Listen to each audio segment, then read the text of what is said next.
痛みを感じろ。痛みを考えろ。痛みを受け取れ。痛みを知れ。痛みを知らぬ者に本当の平和は分からん。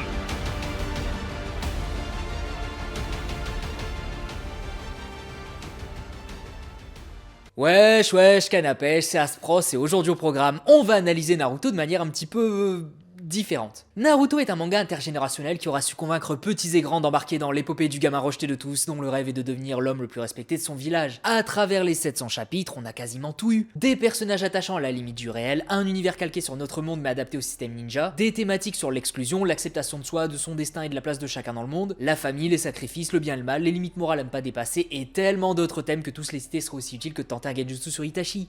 N'est-ce pas ? Mais malgré un univers aussi riche que Monsieur Burns, une popularité aussi énorme que le vendeur de BD et des messages aussi profonds que les réflexions de Ralph, tout n'est pas parfait. Naruto est incroyable tant dans la forme que dans le fond, mais c'est surtout une œuvre perfectible. Il y a des choses qui auraient pu être mieux faites, et on va pas se le cacher, et qui auraient dû être mieux faites. Du coup, qu'est-ce qu'on va faire aujourd'hui ? Je vais simplement vous exposer tous les éléments dans Naruto qui pourraient être améliorés, qui pourraient être approfondis et qui auraient pu être mieux faits. Alors attention, petit disclaimer, mais j'adore Naruto. Ça fait plus d'un an que je fais des vidéos sur cet univers, donc je pense être assez bien placé pour ne pas passer pour un rageux ou quoi que ce soit. Peu importe à quel point on aime un univers, on se doit de critiquer intelligemment et objectivement tous les tenants et aboutissants de cette dite œuvre. Naruto n'est pas parfait, et aujourd'hui au programme, on va voir le pourquoi du comment du pourquoi du pourquoi Naruto est perfectible. Je vais majoritairement parler du manga dans cette vidéo, mais je vais aborder rapidement l'anime à la fin.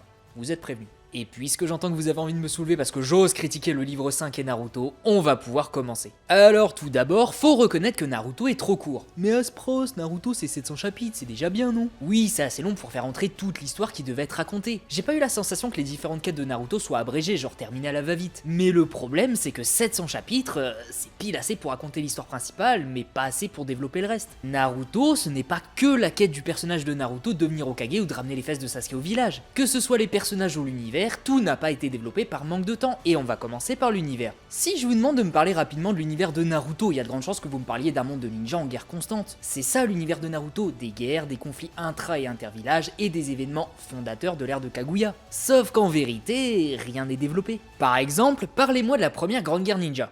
Je vous écoute. C'est difficile, hein. On est dans un univers où les guerres sont des événements importants, on a quasi rien sur les 3 premières grandes guerres qui sont quand même des événements fondateurs de l'univers de Naruto. La première grande guerre c'est quoi ? C'est juste le moment où Tobirama est mort et où Hiruzen est devenu Hokage. Au mieux on peut dire que c'est un conflit Konoha-Kumo mais sans pouvoir l'expliquer. Pareil pour les deux autres. On peut donner 2-3 infos sur les 2 grandes guerres suivantes, mais ça tiendrait sur un mouchoir de poche. La deuxième grande guerre, c'est un conflit qui est né de la suite des retombées économiques de la première grande guerre ninja, donc les pays n'avaient plus de thunes. Konoha, Iwa et Suna se sont affrontés autour du village d'Ame, ce qui a eu pour conséquence éloignée de créer l'Akatsuki. Et par la suite, le conflit s'arrêtait avec la victoire de Konoha. On n'a pas eu le début et la fin de la guerre, juste 2-3 événements qui font plus anecdote que réelle justification. Genre la mort de Nawaki, le début des Sannin, la légende de Cro-Blanc, etc. Ok, c'est cool, mais ça aide les personnages dans leur développement, pas l'événement de la guerre en globalité. Mais bon, vous avez capté, la troisième grande guerre c'est un peu pareil, même si c'est un petit peu plus développé. Mais enfin, plus développé entre guillemets parce qu'il y a plus d'anecdotes, mais en vérité, on n'a pas grand chose sur cette guerre en dehors des grandes lignes. Mais assez parlé des guerres, il y a même d'autres éléments qui sont sous nos yeux depuis le début, mais qui sont pas vraiment développés. Dès le premier arc de Naruto, on nous parle du principe de pays qui possèdent ou non des villages ninja. Et à travers toute l'œuvre, 5 villages sont mis en avant. Konoha et les autres. Parce que bordel, en dehors de Konoha, les autres villages sont pas du tout développés. Encore une fois, on va avoir 2-3 détails par-ci par-là, genre la situation économique de Suna ou l'histoire du village de la brume sanglante, mais impossible de retracer parfaitement l'histoire des autres villages en dehors de Konoha. Et en parlant de pays, y a pas un détail qui vous vient à l'esprit ? Un pays qu'on a littéralement vu dans le manga, mais qui n'a jamais été développé ? Le pays du fer est un pays qui est assez intéressant sur le papier. C'est un territoire neutre qui fait en sorte de ne pas s'immiscer dans les conflits entre ninjas et qui a tendance à faire office d'arbitre ou de garde-fou. La force militaire de ce pays repose sur des samouraïs et non sur des ninjas. On est dans un monde de ninjas, et un pays possède un autre type de soldats. Pourquoi on le développe pas ? Moi je veux savoir comment ces deux forces existent. Pourquoi les samouraïs sont aussi rares ? On doit supposer qu'il y a eu un conflit entre les samouraïs et les ninjas et que les ninjas l'ont emporté ? Ou alors on doit supposer que l'apprentissage samouraï est plus complexe que l'apprentissage ninja ? Est-ce qu'un aspirant ninja peut décider de devenir samouraï ou seuls ceux du pays du fer peuvent le devenir ? Il y a tellement de questions possibles et on s'est contenté du minimum dans le manga. Et c'est exactement pareil pour l'univers autour de l'ère de Kaguya. Alors attention, je désamorce, c'est possible que ce soit développé plus tard dans Boruto. Mais à l'heure actuelle, on ne sait pas grand chose en dehors de la micro micro-histoire de Kaguya racontée par Zetsu. Mais concernant le monde dans lequel elle vivait, le monde d'avant, bah on n'a rien. L'anime nous a montré un monde très traditionnel, à la limite de l'archaïque, mais que pense l'auteur? Est-ce que lui aussi l'aurait montré de la sorte? Ou est-ce qu'il aurait créé une époque encore différente? Bah on le sait pas parce que c'est pas développé. Et on en revient à ce que je disais au tout début, Naruto n'est pas assez long pour tout développer. Je sais qu'il fallait réussir à créer une œuvre où le rythme est bon. Il ne fallait pas créer une histoire qui rush vers la destination finale, et il ne fallait pas créer une histoire qui part dans tous les sens sauf vers cette destination finale. Mais il y a des entre-deux. Il existe des procédés narratifs pour ajouter du lore à l'intérieur de l'histoire. Par exemple, on peut faire des chapitres bonus, on peut faire des romans, ou on peut juste allonger légèrement des petits morceaux d'histoire pour y ajouter des éléments. Genre, pendant la 4ème Grande Guerre, le Raikage parlait du sommet qui a eu lieu entre les 2e Hokage et Raikage. À ce moment-là, on aurait pu balancer 2-3 infos sur le conflit qui opposait les deux pays du temps de la première Grande Guerre Ninja. 2-3 cases supplémentaires ici, 2-3 cases ailleurs, et mis bout à bout, ça fait une véritable histoire complète. Ça aurait fatalement allongé le manga, mais pas de manière drastique. Là, on a un univers ultra riche, mais pas développé. C'est frustrant. C'est comme si je vous disais que j'ai créé un manga où je parle de tous les pays du monde. L'intégralité des pays du monde seront dans mon manga. Version Naruto, ça va donner ça. Oh grand Aspros, toi qui possèdes la sagesse infinie, qu'as-tu dit sur l'Espagne? Bah en Espagne, y a de la super bonne paella. Et c'est tout, y a que ça à dire. Eh, je t'ai déjà parlé de la France. Voilà. C'est ni plus ni moins ce qui se passe dans Naruto. Un univers ultra riche mais dont la moitié n'a pas été développé. Je demande même pas 50 chapitres sur la première grande guerre, mais juste des informations à droite à gauche histoire de reconstituer le puzzle en mode Dark Souls. Si le manga avait été un poil plus long, on aurait pu tout développer. Mais autant ne pas avoir l'univers développé, c'est frustrant, autant les personnages, c'est 1000 fois pire. Parce qu'en fait, un personnage peut aider à expliquer des événements d'une histoire. Exemple, Zabuza, de par son histoire, a aidé à développer le village de Kiri. L'histoire de Zabuza est intrinsèquement liée à son village. Sans Zabuza, le village serait moins développé. Tout ça pour dire que, quitte à choisir, si le temps est vraiment limité, autant développer les personnages plutôt que l'univers en lui-même. Développer les personnages permet de développer l'univers, là où développer l'univers ne va pas forcément développer les personnages. Et des personnages non développés, oh mon gars Maito, il y en a plein. Est-ce que vous voulez un exemple ultra parlant comme ça là vite fait? Comment est mort Hashirama Senjutsu, aka le dieu des shinobi que personne ne peut vaincre, pas même Madara avec Kyuubi, le démon à queue le plus puissant. Surtout qu'Hashirama, c'est pas un personnage secondaire comme les autres. Créateur du village et du système ninja tel que nous le connaissons, et même pas une ligne de dialogue sur sa mort. C'est terrible. Et Sakumo attaqué. On parle d'une véritable légende vivante de Konoha, mais aucune info sur lui. Bon après vous me direz, est-ce que Konoha en a vraiment besoin? Pas spécialement. Mais nous, fans de Naruto, on rêve de voir ce mec qui fait de l'ombre au Sannin. Il y a aussi les personnages féminins qui sont ultra sous-développés. J'ai cru comprendre que Kishimoto n'était pas très doué pour écrire les personnages féminins, mais je trouve pas tant que ça. C'est surtout qu'il les traite comme des personnages secondaires, donc sans réelle profondeur. En dehors de Tsunade. Chacun interprétera ma déclaration à sa façon. Non, sans déconner. Tsunade est vraiment bien écrite, mais pour une Tsunade, t'as 50 personnages féminins mal gérés. Le problème est le même. Pas assez de temps, donc on ne développe que les personnages intéressants et on traite les femmes comme des persos dont le seul but est d'aimer un perso masculin. Et vous savez pourquoi l'univers de Naruto n'a pas réussi à être complètement développé en 700 chapitres? Parce que l'histoire s'est concentrée sur le conflit Uchiwa-Senju et tout ce qui en découle. Naruto et Sasuke ont pris l'intégralité du temps d'écran. Dans la partie 2, très peu de choses sont développées qui ne sont pas liées à Naruto et Sasuke et au conflit Uchiwa-Senju. Et par extension, tous les personnages qui ne sont pas liés de près ou de loin au Uchiwa et au Senju ont de grandes chances de ne pas être développés. Dans la partie 1, il y avait plein de personnages et ils ont quasiment tous été développés. Les gars, même Kiba était trop cool. Mais dans la partie 2, fallait être Naruto ou Sasuke pour être développé et c'est frustrant. Alors oui, bien sûr, j'ai grossi le trait. Vous allez me citer Azuma, le Tsuchikage, Killer Bee et probablement d'autres ninjas, mais vous ne pouvez pas réfuter que l'histoire s'est grandement centrée autour de notre duo du destin. Et ce centrisme très strict peut poser problème quand on est fan de personnages oubliés. Je comprends parfaitement qu'un fan de Kiba soit frustré du traitement de Kiba dans Shippuden. Mais il n'y avait pas de place pour la relation Naruto-Sasuke et Kiba. Pas de place pour la relation Naruto-Sasuke et Rock Lee. Et à moindre mesure, pas de place pour la relation Naruto-Sasuke et Sakura. À ce point-là. Il a fallu être sélectif parce que le temps était limité, mais avec une centaine de chapitres de plus, on aurait pu développer tellement de choses. Il aurait évidemment fallu gérer le rythme pour un manga aussi long, mais One Piece le fait très bien, et vu le rythme effréné de Naruto, l'allonger d'une centaine de chapitres ne se serait même pas vu. Parce que là, avec un univers qui développe à fond certaines choses mais qui en met de côté d'autres, ça crée des trous dans le scénario. On peut simplement reprendre la mort d'Hashirama. Comment a pu mourir un mec aussi fort? Aucune blessure n'a été mentionnée, aucune maladie n'a été mentionnée, et ça semble impossible qu'un adversaire ou qu'un groupe de ninjas puisse le vaincre. Du coup on fait quoi? Bah on essaie de combler le trou scénaristique avec des théories. On peut se dire qu'Hashirama est mort d'un cancer parce qu'il est littéralement imbattable en combat. On peut imaginer qu'il s'est fait prendre en embuscade tout comme son frère. Alors oui, vous allez me dire que ça n'a aucune importance dans l'histoire de Naruto et vous auriez raison. Mais le fait qu'il existe une question sans réponse dans un manga aussi long et riche que Naruto, c'est aussi terrible que d'essayer un Genjutsu sur Itachi. N'est-ce pas?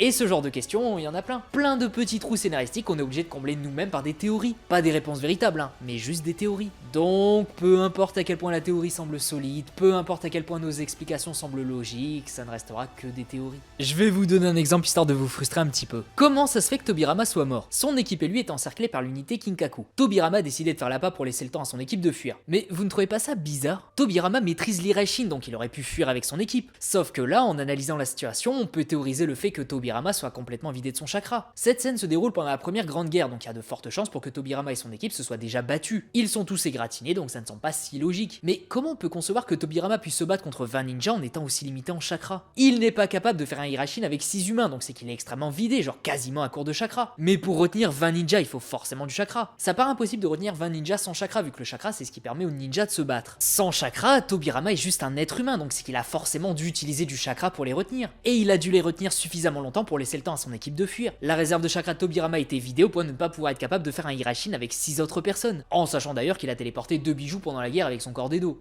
Mais bref. Tobirama était quasiment vidé de son chakra, mais il a pu retenir 20 ninjas assez longtemps pour que son équipe puisse fuir. Ou alors, faut partir du principe que l'auteur ne savait pas encore qu'il allait donner l'Iraishin à Tobirama? Parce que dans la narration, Tobirama maîtrisait déjà cette technique, mais dans la chronologie IRL de l'œuvre, on ne voit Tobirama utiliser l'Iraishin que pendant la Grande Guerre, donc l'auteur a très bien pu lui donner plus tard. Ça, vous voyez, c'est pas une incohérence, dans le sens où ça ne rentre pas en contradiction avec les règles du manga, mais ça crée des zones d'ombre que les fans sont censés éclairer eux-mêmes. Et même en le faisant, ça ne reste qu'une théorie. Seul l'auteur est apte à nous éclairer parfaitement sur le sujet, mais il s'en bat les steaks. Et des petites zones d'ombre comme ça, il y en a plein. Naruto a échoué 3 fois l'examen, mais il est du même âge que les autres aspirants ninja. Genre lui aurait passé 3 fois l'examen avant que les autres ne tentent leur chance. Ça, c'est quasi une incohérence. Parce que oui, le chef Otaku a dit que c'est possible qu'il y ait plusieurs examens dans la même année, mais ça reste super limite comme explication. Ça voudrait dire que Naruto est celui qui a été choisi pour passer l'examen avant même Sasuke ou Sakura. Et ça voudrait dire que les cours que les aspirants genin reçoivent ne sont pas annuels. Genre ils n'apprennent pas l'intégralité des bases et ensuite ils passent l'examen. Ou alors faudrait partir du principe que les profs détestent tellement Naruto qu'ils sont forcés pour lui faire passer l'examen et le faire dégager de l'école rapidement. Vous voyez? On trouve des explications, mais on ne peut pas être sûr d'avoir raison. Peut-être que l'explication est totalement différente. Peut-être qu'il s'agit d'une incohérence. Mais le fait que ce ne soit pas développé nous pousse à combler les trous scénaristiques nous-mêmes. Du coup, on a l'impression que le travail il est fait à moitié. Mais bref, on a assez parlé du fait que l'auteur n'a développé que la moitié de son lore. On va passer aux autres points négatifs. Parce que oui, il y en a encore, je sais. Serrez les dents mes frères fans de Naruto. C'est bientôt fini.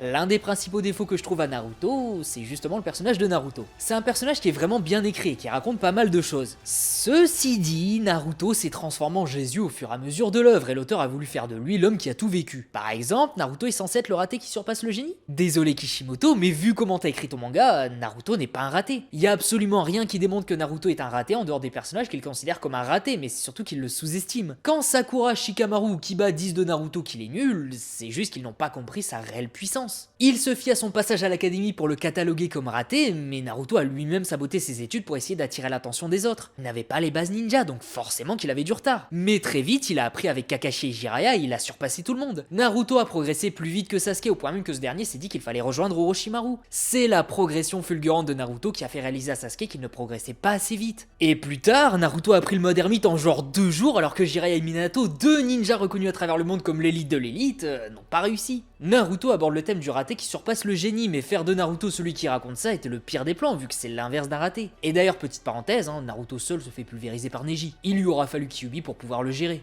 Oui, mais tu comprends pas, Spross, Kyuubi fait partie de Naruto, donc c'est normal qu'il utilise tous les moyens mis à sa disposition pour gagner. Ce serait comme ne pas compter le Mangekyou Sharingan de Kakashi parce que c'est l'œil d'Obito. Tu vois. Oui, dans un débat de puissance, on se doit de prendre en compte Kyuubi, j'en suis conscient. Mais là, c'est quoi le message véhiculé par le combat Naruto-Neji? Qu'un raté peut surpasser un génie s'il est entraîné par 2 ninjas légendaires et s'il possède en lui la plus grande source de puissance dans le monde? Parce que Naruto possède en lui un pouvoir capable de retourner un village sans pression. Les ratés n'ont pas ça en général, ils ne partent pas avec ce genre d'avantage. Du coup, difficile de s'identifier réellement à Naruto qui part avec beaucoup trop d'avantages sur le ninja lambda. Tu voulais traiter du raté qui surpasse le génie? Fallait que Naruto batte Neji sans Kyuubi. Mais en utilisant Kyuubi, Naruto a utilisé un cheat code. Imaginez si Naruto avait battu Neji fair and square. En mode, il utilise les mêmes strats que pendant leur combat et il le bat avec un clone pour symboliser son inaptitude à l'académie, comblé par ses efforts et son abnégation. Ça aurait été incroyable. Bon, après, effectivement, Naruto a pris le multiclonage en quelques instants, donc ça casse un petit peu la magie, mais c'est clairement mieux que d'utiliser la plus grosse source de puissance du monde. Même pendant le tout dernier arc de Naruto, la puissance de Kyuubi est colossale, alors aussitôt dans l'œuvre, c'était clairement fumé. Ou au pire, fallait laisser les autres persos traiter ce thème. Rock Lee était le personnage parfait pour ça. Tu gardes tout Naruto et tu rajoutes juste un chapitre d'un affrontement entre les deux. un seul. T'es même pas obligé de montrer entièrement le combat, tu peux juste montrer la fin. Rock Lee était le meilleur candidat pour aborder ce thème, mais non. Fallait laisser Naruto faire tout le boulot alors que t'as un personnage secondaire ultra apprécié des fans qui n'a que ça. C'est terrible. Mais bref, j'ai un dernier petit détail à critiquer avant de parler de l'animé. Il manque une scène dans Naruto. Il manque un événement dans Naruto. Vous savez, Naruto, le gamin qui rêvait de devenir quelque chose pendant 700 chapitres, le gamin qui rêvait de surpasser certaines personnes pendant 700 chapitres, le gamin qui est le fils d'une de ces personnes. Non?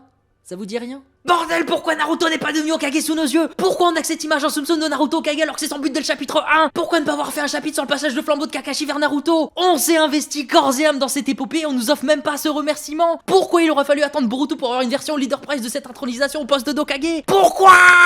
Bordel, mais t'as pété un plomb, Kishimoto! Tu veux qu'on se batte, c'est ça? Je prends un billet d'avion et je viens te soulever tes grands morts, c'est pas possible! L'intronisation de Naruto Hokage était le moment le plus anticipé du manga! Même si t'avais fait ça vite fait, ça aurait été incroyable à cause de toute l'histoire qu'il y a derrière! Tu fais 2-3 dessins, même silencieux, et on arrivera à ressentir toutes les émotions du monde! Cette scène aurait fait chialer tout le monde, on serait tous allés prendre un verre ensemble dans la joie et la camaraderie la plus totale! Naruto nous aurait tous rassemblés autour de son exploit, mais t'as même pas capitalisé sur ça, espèce de débile! Et me sortez pas l'excuse de « Ouais, mais y avait pas le temps !» C'est faux! 2-3 cases auraient suffi! Même une seule case aurait pu suffire, je suis sûr. On avait besoin d'avoir le moment où Naruto est devenu Hokage. C'est ce qu'on nous a promis depuis le début. Bordel, je te déteste. Mais en vrai, imaginez One Piece. Imaginez si à la fin, genre avant-dernier chapitre, Luffy trouve le One Piece en mode c'est dans un coffre.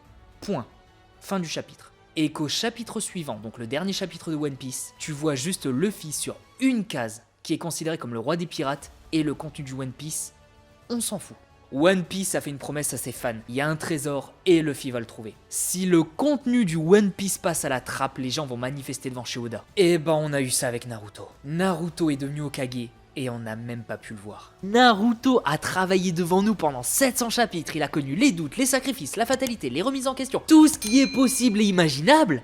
Et il a finalement atteint son but. Sauf que nous étions là pour son voyage, mais pas pour son triomphe. On nous a privé de Naruto qui devient Hokage. Et j'en veux d'autant plus à Kishimoto que le film The Last aurait pu avoir cette scène. Genre 1 minute de film. 1 minute où on voit Kakashi donner son chapeau à Naruto devant tous les villageois qui l'ont autrefois détesté mais qui le vénèrent aujourd'hui. 1 minute. Pas besoin de dialogue, pas besoin d'animation du futur. Juste 1 minute où Naruto réalise son rêve devant nos yeux. On le méritait, bordel. Sans rigoler, quand j'écris ce passage de la vidéo, j'étais vraiment sous les premiers degrés. Ça me tue vraiment de savoir qu'on n'a pas eu cette scène, mais bon, on va quand même avancer. Et ça tombe bien, on a fini tous les reproches que j'ai à faire au manga en général, donc on va passer à l'animé. Je vous rassure, ça va clairement être plus court, genre comme quand Kurenai a tenté de... Ouais, c'est bon, je la laisse tranquille. Grosso modo, il y a 3 reproches que je fais à l'animé. On va commencer par le plus évident, les hors-séries. Ah, les hors-séries. Bon, en vrai, moi j'aime bien. J'en ai déjà un petit peu parlé dans ma vidéo sur Boruto, mais les hors-séries ne sont pas des épisodes achetés totalement. Pour moi, ils font tout autant partie de l'univers de Naruto que les planches du manga. Alors bien sûr, quand on analyse la puissance ou l'histoire de quelqu'un, on ne peut s'appuyer que sur le support d'origine. Mais si on veut juste passer le temps devant un épisode de Naruto sans se prendre la tête, on peut se mater un hors-série. C'est généralement des histoires assez courtes, sans prise de tête, sans grand impact sur l'œuvre, ça se laisse regarder. Eh mais Aspros, tu ne devais pas parler que du pire dans Naruto? Bah oui, mais je suis sûr qu'au moins la moitié d'entre vous détestent les hors-séries. Soit parce que vous en aviez marre de vous taper 6 mois de hors-série pour retourner sur l'histoire principale, soit parce que vous les trouvez objectivement mauvais. Mais aujourd'hui, Naruto c'est fini, donc vous avez juste à demander à ChatGPT de vous dire quel épisode regarder et vous allez skipper les hors-séries. Dans la conscience collective, les hors-séries sont cataloguées comme mauvais, mais franchement, je trouve pas forcément. Il y a effectivement des hors-séries vraiment mauvais, mais c'est dans les hors-séries qu'on peut voir Tenten chef d'équipe, qu'on peut voir Shino en action contre Torune, qu'on peut avoir l'histoire de Kaguya. Bref, les hors-séries ne sont pas totalement achetées. Si vous n'aimez pas, ne les regardez pas. Si vous avez envie de mater un seul épisode de Naruto, autant prendre un épisode qui a un début, un milieu et une fin. Et en plus, ça risque de mettre en avant les personnages secondaires qui sont totalement exclus de l'œuvre originale. Je pense que le gros point négatif de hors-série, c'est que ça venait casser le rythme à l'époque. Dites-vous qu'à l'époque, si vous ne suiviez que l'animé, parfois il y avait des arcs hors-série en plein milieu d'un événement important. Prenez la saison 17 de Naruto. Madara lance le Tsukuyomi infini. Ça, c'est un événement important. C'était ce qu'il fallait à tout prix éviter et c'est malheureusement arrivé. Du coup, nous les fans, on était en mode oh bordel, faut qu'on voit la suite. La semaine suivante, le 3 septembre 2015, débute des hors-séries. Le prochain épisode canon ne sort que le 5 mai 2016, soit 8 mois après. 8 mois pour savoir ce qui va se passer pour nos héros. C'est du délire. Et attention, la semaine d'après cet épisode canon, c'est encore un hors-série. Tu attends 8 mois pour avoir la suite. T'as un épisode canon, ensuite t'as 3 hors-séries, un autre épisode canon et 5 hors-séries qui suivent derrière. Le rythme était complètement détruit. Je suis vraiment très heureux d'avoir regardé le manga plutôt que l'anime à l'époque parce que j'aurais vraiment pété un câble. C'est comme si un manga ultra populaire, genre je sais pas, je dis ça au hasard, SNK. C'est comme si SNK nous avait fait attendre 3 ans pour avoir, je sais pas, la dernière saison, genre la saison 4. En vrai, ça aurait pas été n'importe quoi.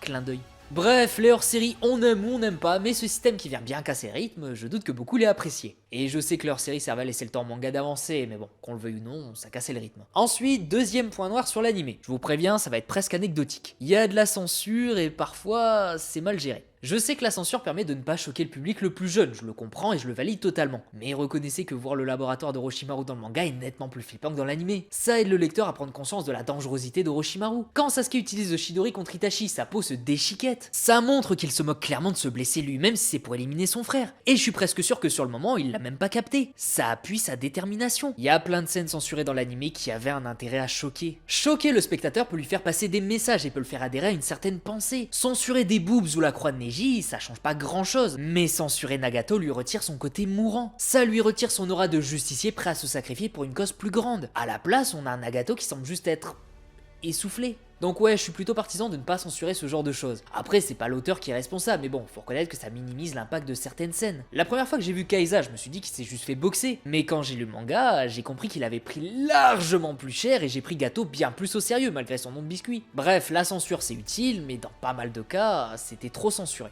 Et enfin, le tout dernier défaut de Naruto, les flashbacks. Et attention, révélation, les flashbacks ne sont surutilisés que dans l'animé. Le manga, lui, il est beaucoup moins généreux là-dessus. Du moins, c'est moins souvent et c'est plus impactant. Dans l'animé, par contre, oh là, dès que les animateurs voulaient gratter 2 minutes d'épisode, ça sortait les flashbacks à gogo. J'ai l'impression d'avoir plus vu le massacre du clan Uchiwa dans l'animé que de hors-série dans Boruto. C'est vous dire. Ouais non, il y a trop de flashbacks dans l'animé, genre à un niveau cosmique. Dès qu'on voit Sasuke, on se bouffe un flashback sur le massacre du clan Uchiwa. Dès qu'on voit Naruto, on se bouffe un flashback sur sa balançoire. Faut se calmer les gars, on a compris. Bon après, je vais pas tailler ça très longtemps vu que c'est un défaut qui est exclusif à l'animé, mais reconnaissez que ça casse le rythme. Je l'ai déjà dit dans cette vidéo, mais Naruto va à un rythme effréné. On a énormément de choses racontées en très peu de temps, et si tu pollues ce temps par des flashbacks, tu casses le rythme et tu alourdis sans raison l'animé. Quitte à alourdir tout ça, donnez-nous du lore supplémentaire. Genre des infos sur les guerres, sur les persos ou autres. Pas le POV d'un vendeur de sushi qui assiste au massacre du clan Uchiwa. Ça on l'a vu 8000 fois déjà, on a compris. Mais bref, c'est tout pour les défauts de Naruto. Et en vérité, il y en a quasiment pas. Si on retire les défauts de l'animé vu que c'est pas le support d'origine, bah tout peut être résumé par ça aurait dû être plus long. En étant plus long, tu peux développer plus facilement le lore, les personnages et les thèmes abordés. Naruto ne serait pas le seul personnage qui aborde les thèmes et on pourrait se concentrer un petit peu plus sur des personnages oubliés, sur des villages oubliés et tout le tintouin. Vraiment, une centaine de chapitres de plus et Naruto serait parfait. C'était juste trop long pour tout faire rentrer en 700 chapitres. C'était le mot de la fin. Mais voilà pour cette vidéo. Selon vous, quels sont les principaux défauts de Naruto? Est-ce que Naruto déjà de base a des défauts? On en discute dans les commentaires. En attendant, je vous dis à la prochaine pour une nouvelle vidéo. Des bisous les gens, prenez soin de vous. Et on se retrouve la semaine prochaine pour une vidéo sur un personnage qui a 9 queues, des poils et qui est un renard. Vraiment impossible à retrouver.